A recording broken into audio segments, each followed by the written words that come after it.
결심 3회 특세 두 번째 날입니다. 조금 소박하게 드리고 있고 또 화려하게 하지는 않지만 보다 더 말씀에 집중하고 보다 더 기도에 집중하는 시간이 될 것이라고 믿습니다.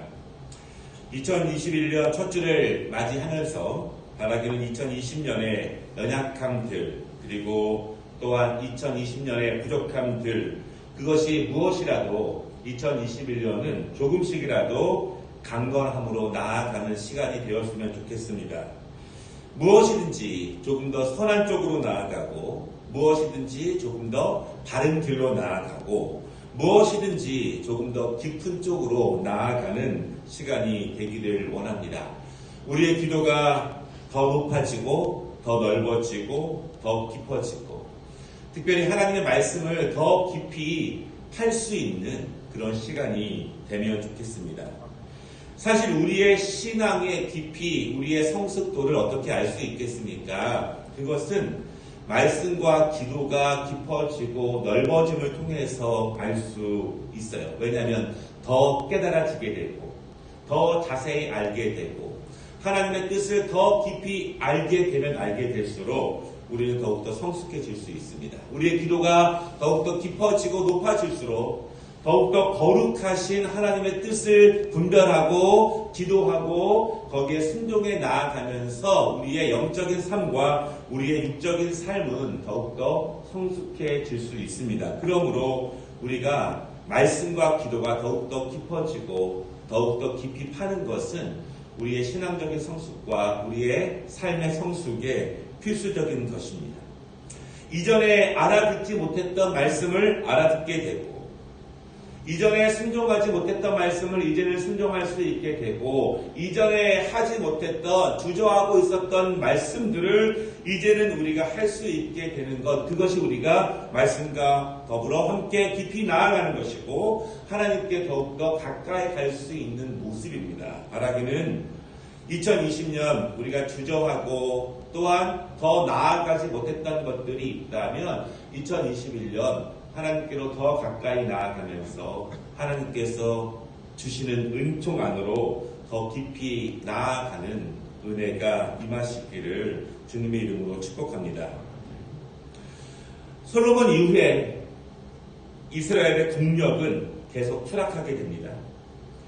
나라의 힘이 추락했다는 것은 하나님이 그들을 돌보시지 않는다는 것입니다. 그 작은 나라 아프리카의 강대국과 주변의 큰 나라들과 유럽에 있는 강한 나라들 사이에서 아주 작은 나라 하나님이 그들을 돌보시지 않았다는 의미이고 하나님이 그들을 인도하시지 않는다는 의미는 그들이 하나님을 찾지 않는다는 뜻입니다. 온전한 예배와 기도가 줄어들고 하나님의 자리에 다른 것들이 채워지기 시작한다는 것입니다. 그런데 아주 서서히 그렇게 변해갑니다. 별다른 변화가 없이 그냥 오늘 살고 내일 살고 자연스럽게 흘러갑니다. 그러나 나중에 가보면 나중에 정신을 차리고 보면 내가 저만큼 멀리 가 있다는 사실을 나중에 알게 돼요. 급격하게 변하는 것이 아니라 조금씩 부패해지고 조금씩 상해집니다. 너무 자연스럽게 멀리 가 있기 때문에 나중에는 그들이 스스로 멀리 가 있다는 것조차도 깨닫지 못할 정도로 멀리 가 있습니다. 그때 아사가 국가를 개혁해 나가는 거예요. 거의 대부분의 백성들이 자신들이 변했다는 사실을 알지 못할 때 개혁해 나아갑니다. 거의 대부분의 사람들이 자신들이 개혁의 대상이 되었다는 것을 모르는 상태에서 아사 왕이 국가를 개혁해 나아갑니다. 아버지로부터 배운 것, 본 것대로 개혁하는 것이 아니라 그 나라가 가장 강건했을 때 모습을 바라보면서 개혁해 나아갑니다. 하나님의 축복이 가장 강력하게 임했을 때를 바라보면서 개혁해 나아갑니다. 그들이 가장 실패했을 때 모습을 돌이켜보면서 그 길로 다시 나아가지 않으려고 개혁해 나아갑니다. 누군가는 이렇게 말할 수 있습니다. 지금은 시대가 변했습니다. 그 방식은 옛날 방식입니다. 지금은 완전히 다른 시대입니다. 이제는 새로운 시대에 맞게 신앙생활도 해야 합니다. 그러나 중요한 것은 하나님의 말씀은 언제나 동일하다는 것입니다. 하나님의 말씀은 시대가 몇천 년이 지나도 항상 은혜의 기준이 되며 신앙과 삶의 기준이 됩니다. 아브라함 때부터 다윗에 이르기까지, 예수님 시대에 이르기까지, 지금에 이르기까지 하나님의 은혜는 동일한 기준으로 나타났다는 것을 우리가 보게 됩니다. 변한다는 것은 힘듭니다. 개혁은 힘듭니다. 누구나 나아진 모습을 원하고 누구나 조금 더 강건해지는 모습을 꿈꿉니다. 그러나 어찌 내가 가만히 있는데 강건함과 나아짐의 은혜가 임할 수 있겠습니까? 누구나 변화를 원하지만 그것을 자기 자신을 개혁의 대상으로 삼고 정진해 나아가는 것, 자신을 더 높은 수준으로 끌어올리는 노력과 결단을 하는 것, 그것은 쉽지 않은 일이에요. 아마도 일터에서라도 많은 분들을 관리하는 역할을 하시는 분들은 아마도 많은 사람들이 자신의 수준을 더 높이 끌어올리기를 원하지만 그렇지 못하는 모습들을 바라보는 그런 경험들이 많으실 것이라고 생각합니다. 아사왕은요, 바른 기준을 세웠는데 어제 말씀을 보면은 여호와 보시기에 선과 정의를 행했다. 그 기준으로 국가를 개혁해 나아갑니다. 오늘은요, 아사왕의 특별히 개인적인 부분, 국가를 통치함에 있어서 개인적인 신앙의 부분, 신앙의 겸손, 그의 개인적인 하나님에 대한 열심을 함께 보려고 합니다. 왕의 신앙이 너무나 중요하죠. 그렇지만 왕은 제사장도 아니고 왕은 선지자도 아닙니다. 왕의 신앙이 너무나 중요하고 그 국가의 운명이 왕에게 많이 달려져 있는 것도 사실이지만 그렇다고 왕이 하나님의 말씀을 직접 가르칠 수 있는 것도 아니고 제사를 직접 집례할 수 있는 것도 아니었습니다. 하나님은 질서를 주셨어요. 왕은 누구의 지도를 받아야 하는가? 왕은 선지자와 제사장의 지도를 받아야 합니다. 왕이 하나님의 말씀의 전문가는 아닙니다. 하나님은 각각 세운 질서를 통해서 일하세요. 우리는 그러므로 그리스도 기름 부음 받은 자라고 말할 때 그것은 왕과 제사장과 선지자의 사명으로 하나님이 그것을 구분해 주셨습니다. 하나님이 세우신 질서에 순종하면서 겸손함으로 받을 수 있는 것이 그 사람의 영성이에요. 왕이 잠시 성경을 읽고 잠시 얻은 감동, 잠시 읽은 하나님의 말씀을 통해서 그 나라를 통치할 수 있는 원리로 삼을 수 없습니다. 왜냐하면 잠시 하나님의 말씀을 대하면서 얻어지는 감동과 지혜는 사실 깊은 바닷가에서 가장자리에 머물고 말 수 있는 모습이에요. 우리가 개인적으로 큐티를 하고 개인적으로 말씀을 읽으면서 감동받는 것은 너무나 중요해요. 그렇지만 그 말씀을 깊이 탐구하지 않고 지도받으면서 깊이 훈련되지 않으면 깊은 바닷가에 들어가지 못하고 가장자리에서만 발목만 적시는 모습과 굉장히 유사합니다. 그러므로 우리는 개인적인 말씀 생활과 더불어서 말씀을 깊게 학습받을 수 있는 그런 기회를 자주자주 갖는 것이 너무나 중요해요. 오늘 1절 말씀에 보니까 하나님께서 오벳의 아들 아사랴에게 말씀을 주십니다. 그런데 그것은 왕에 대한 말씀이었어요. 하나님은 왜 선지자에게 말씀을 주셨을까요? 왕에게 바로 말씀을 주시지 않고 왜 선지자에게 말씀을 주셨을까요? 여러분, 대부분의 사람들은요, 하나님의 말씀을 직접 받기를 원합니다.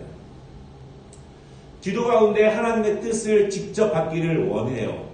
그래서 어떤 영적 권면과 영적 지도보다 개인적으로 기도하며 결정한 것에 더 많은 가치를 두고 더 무거운 중심을 두는 것이 사실이에요. 직접 받기를 원합니다. 그러나 읽은 말씀과 들은 말씀에 순종하지 못하는 상태에서 내가 직접 받는 말씀이 다르게 될지에 대해서는 많은 궁금증이 들어요. 왜냐하면 그런 결정들이 하나님의 말씀과 다를 때가 많기 때문에 그렇습니다. 왜 하나님은 선지자에게 말씀을 주시지 않고 말씀을 주시고 왕에게 바로 주시지 않았을까? 첫 번째 이유는 왕의 영성으로 그 말씀을 못 알아들을 수 있기 때문에 그렇습니다. 왕은 행정가입니다. 매일매일 수없이 많은 일들을 처리해야 합니다. 수없이 많은 사람들을 만나야 합니다. 수없이 많은 결정을 해야 되며 왕이 고민해야 될 염려들과 근심들과 계획들은 너무나 많습니다. 그런 일을 하면서 순간순간 하나님의 일을 생각하고 순간순간 하나님의 말씀을 생각하면서 영성이 깊어지기는 쉽지 않아요. 하나님의 뜻을 온전하게 파악하기는 쉽지 않습니다. 그렇게 결정하게 되면은 하나님의 뜻을 부분만 보고 결정할 우려가 너무나 많이 있어요. 일주일에 한두 번 말씀을 바라볼 때, 일주일에 한두 번 신앙 공동체의 일을 바라보면서 얻어진 깨달음은 사실은 부분만 볼 수 있고 하나님의 뜻을 정확하게 파악하기에 어려움이 있을 수 있습니다. 그러므로 왕은 말씀에 대해서는 바른 하나님의 영적 지도를 왕이라도 분명히 받아야 합니다. 하나님은 왕을 통해서 모든 것을 말씀하시지 않았습니다.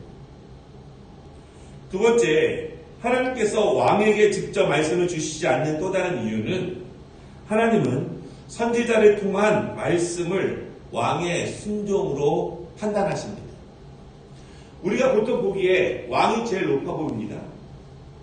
선지자와 제사장은 아무것도 아닌 것처럼 보여요. 그러나 하나님은 말씀드린 것처럼 기름 부음 받은 자, 그것을 왕과 제사장과 선지자의 동일한 가치와 동일한 비중으로 그 은혜를 주셨고 영적 질서를 주셨습니다. 이 기름 부음 받은 자, 왕과 제사장과 선지자의 역할을 함께 하신 분이 예수 그리스도 메시아로 우리에게 오신 거예요. 여러분, 이스라엘 역사를 보십시오. 얼마나 많은 왕들이, 거의 대부분의 왕들이 선지자의 말을 가려서 들었습니까? 좋은 말과 칭찬하는 말은 들었지만 얼마나 거짓 선지자들이 왕이 잘 될 것이라고, 왕의 계획 가운데 하나님의 은혜가 임할 것이라고, 전쟁에 나아가면 승리할 것이라고 얼마나 거짓 선지자들이 왕에게 듣기 좋은 말만 하게 됩니까? 왕의 잘못을 지적하고 왕의 결정을 지적하고 징계를 말하고 회개를 말하고 돌이키라는 말을 듣지 않은 왕들이 사실은 거의 대부분이었습니다. 하나님은 선지자를 통해서 다시 기회를 주기 위해서 돌이키라는 것이었고, 다시 회복시키기 위해서 회개하라는 것이었고, 다시 복 주시기 위해서 돌아오라고 말씀하고 있지만 수없이 많은 왕들은 하나님의 말씀, 인간, 선지자를 통해서 들려주는 그 말씀을 바로 받지 못하는 수없이 많은 말씀들을 우리가 보게 됩니다. 우리가 다윗과 히스기야 같은 왕들의 위대한 신앙을 바라보게 된 것은, 여러분, 다윗이라고 날마다 기도만 했겠습니까? 그가 처리해야 되는 수많은 행정적인 일과 군사적인 일과 국가적인 일들이 얼마나 많습니까? 그때 다윗의 죄를 촉구하고 있는 선지자의 말씀을 하나님의 말씀으로 받아 듣고 눈물로 회개하며 하나님의 징계까지도 감수한 다윗의 모습, 또한 히스기야의 모습을 우리가 바라보게 됩니다. 오늘 하나님은요, 이 아름다운 모습으로 나아가고 있는 아사왕에게 선지자를 통해서 말씀을 주십니다. 2절에 보니까 뭐라고 말씀하냐면, 너희가 하나님과 함께하면 여호와께서 너희와 함께하실 것이라. 그러나 너희가 그를 버리면 그도 너희를 버리리라. 여러분, 이것은 중요한 말씀이지만 믿음 생활하는 분 가운데에서 누구도 이 말씀을 모르는 사람은 없어요. 하나님을 찾으면 하나님이 너희의 손을 붙잡을 것이다. 그를 버리면 너희도 하나님으로부터 버림을 받을 것이다. 이 말씀을 모르는 분은 아무도 없지만 이 말씀을 은총의 가장 깊은 통로로 붙잡는 것도 쉬운 일은 아닙니다. 그리고 7절에 뭐라고 말씀하시냐면 너희는 강하게 하라. 너희의 손이 약하지 않게 하라. 이렇게 말씀하세요. 왜 마음을 강하게 해야 하며 왜 손이 약하지 않게 해야 되느냐. 왜냐하면 뭐라고 말씀하시냐면 너희 행위에는 상급이 있다. 그렇게 말씀하십니다. 상급이 있다. 무슨 의미냐면 국가를 개혁해 나가는 데 있어서 하나님의 선과 정의로 개혁해 나아가는 데 있어서 마음을 강하게 하라는 거예요. 반대가 있을 수 있고 지체하는 사람들이 있을 수 있지만 바른 길이라면 그것이 축복의 길이라면 그것이 은혜의 길이라면 주저하지 말고 바른 길을 추진하라. 그렇게 말씀합니다. 손이 약하지 않게 하라. 행동하는데 결단하는데 실천하는데 실패하지 말라는 것입니다. 무슨 말이냐면 마음으로 결심하는 것은 누구나 할 수 있는 일이에요. 머리로 계획을 세우는 것은 누구나 할 수 있는 일입니다. 그러나 마음에서 출발한 것들이 손과 발에 도착하도록 손과 발에 분명하게 이루어지도록 하는 것입니다. 사실 이것이 우리의 신앙생활 내내 고민이에요. 마음은 원효대 육신이 약하였어. 그러나 오늘 하나님이 선지자 통해서 말씀하시는 것은 손을 약하지 않게 하라. 손과 발을 통해서 그 결단과 깨달음과 은혜가 나타나게 하라. 왜냐하면 그 행위에 상급이 있기 때문이다. 상급에 대한 분명한 소망이 있을 때 손과 발이 약해지지 않을 수 있습니다. 8절 왕이 선지자를 통해서 하나님의 말씀을 받습니다. 우리는 짧은 구절을 통해서 어제 말씀을 보았지만 국가를 개혁해 나가는 것이 얼마나 어렵겠습니까? 8절 왕은 마음을 강하게 합니다. 그리고 온 땅에 가증한 것들을 다 없애요.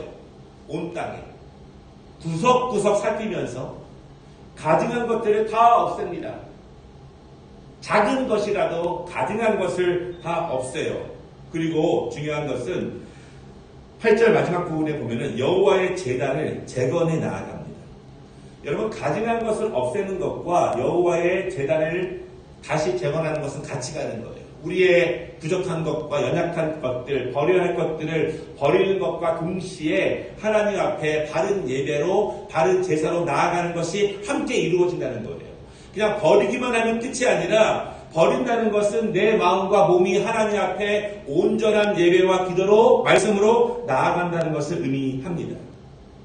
그때 어떤 일이 벌어지냐면 9절에요.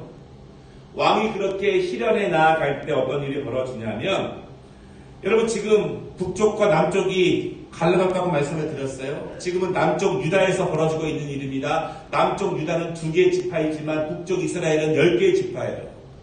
하나님께서 아사왕을 통해서 일하시는 모습을 보고 하나님의 역사를 보고 갈라졌던 북쪽에 있는 많은 동포들이 나무로 내려오는 역사들이 벌어지게 됩니다. 같은 민족이었지만 나뉘어졌던 그들에게도 소문이 나게 되고 증명이 돼요. 그 안에 있었던 신실한 그리스도인들에게도 소문이 나게 되고 그 안에 있었지만 북쪽에 있었지만 하나님의 은혜를 사모하는 사람들이 아사왕과 함께 하시는 모습을 보면서 나무로 내려오는 모습을 보게 됩니다. 말하자면 2021년 하나님의 말씀을 기준으로 삼고 마음을 강하게 하고 손을 약하지 않게 우리 모두가 함께 나아가길 원합니다. 우리가 기도 가운데 특별히 결심 3일 새벽 기도 가운데 하나님이 우리에게 주시는 각오와 결심과 새로운 도전이 있다면 마음을 강하게 하시고 성령님 의지하시면서 2021년 우리의 손도 강해질 수 있는 은혜를 누리시기를 주님의 이름으로 축복합니다. 기도하겠습니다.